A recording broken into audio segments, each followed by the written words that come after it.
육군이 이 모양 이 꼴이 된 게 친일파 군대가 된 게 이용준 때문이야. 이 사람이 제일 큰 문제예요.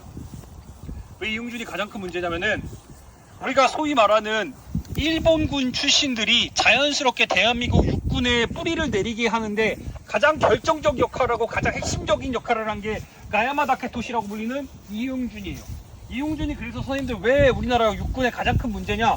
우리나라가 1대부터 우리나라는 육군이 전체의 과반 이상이에요. 육군이 제일 중요해. 근데 이 육군이 우리나라에 처음에 뿌리를 내릴 때 그 친일파 출신들, 그러니까 일본군 출신과 만주군 출신의 친일파들이 우리나라 국군에 자연스럽게 뿌리 내릴 때 가장 결정적 역할을 하는 사람이 이용준이야. 왜? 우리나라 초대부터 10대까지의 일본군 출신들의 육군 참모총장들이 탄생을 해. 그 초대 육군 참모총장이 이용준이에요. 그래서 이용준 이후에 2대부터 10대까지 다 일본군과 만주군 출신들이야. 근데 그러기 때문에 이용준이 뭐라고 불리냐? 우리 국군의 아버지라 불려요. 아버지라 불려. 그래서 실제로 우리나라 1대부터 10대까지 육군 참모총장으로 보면은 1대부터 10대까지 중에 한 명을 제외하고 나머지가 전부 다 국가공익 친일파입니다. 그 역할을 하는데 가장 결정적인 역할이 이용준이야. 그래서 육사 출신들의 일본군, 그러니까 육사 출신의 일본군 출신의 왜 홍범도 장군 사태가 왜 육사에서 홍범도 장군의 흉상을 왜 걷어내려고 했냐? 가장 결정적인 게 육사의 정신적 지주는 누구예요? 이용준이야. 이용준이 실질적으로 육사를 만들고 이끌어온 이용준의 군의 아버지가 이용준인데 그 이용준에 맞서 싸운 홍범도를 육사에다가 그 정문에다 세워놨어. 거기에 막 이회영 있고 김자진 있고 홍범도 있고 막 이래. 그러니 어때? 이거는 육사의 정신과 어울리지 않아.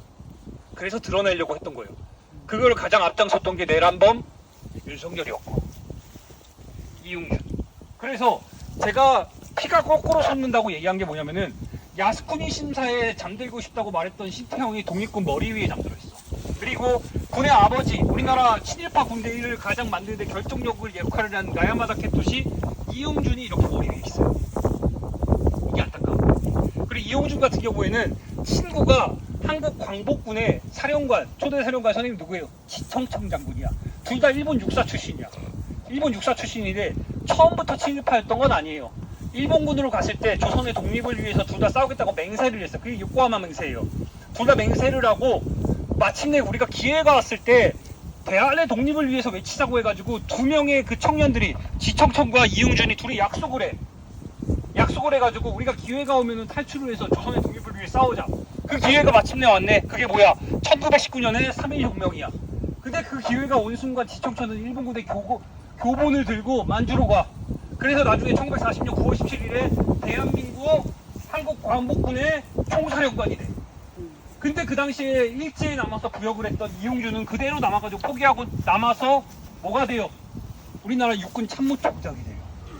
그리고 독립군 머리 위에 잠들어 있어. 지청청 장군 선생님도 어디 잠들어 있어요? 저기 밑에 잠들어 있어. 근데 이게 옳은 역사냐는 거야. 이게. 그러면 이 사람들은 왜 여기에 잠들어 있냐? 육군 참모총장이란 이유로 우리나라 국방부 장관이란 이유로 잠들어 있는 거야. 그것도 6기밖에 없어요. 여기가 진짜 명당 중에 명당이고 영화 파묘에 보면은 선생님들 어떻게 했어? 친일파 위에다가 거기다가 그 장군을 거기다 태백산맥에 줄기에다 박아놨지. 여기가 가장 말도 안 되잖아. 진짜 파묘를 해야 되는 공간이 여기예요. 국가공인 친일파고 독립투사 머리 위에 잠들어 있어. 국가공인 친일파가. 제가 친일유명사까지 얘기 안 할게. 국가공인 친일파부터 파묘하자는 거야. 누가 사인했어? 이명박이 사인했어요. 갑시다.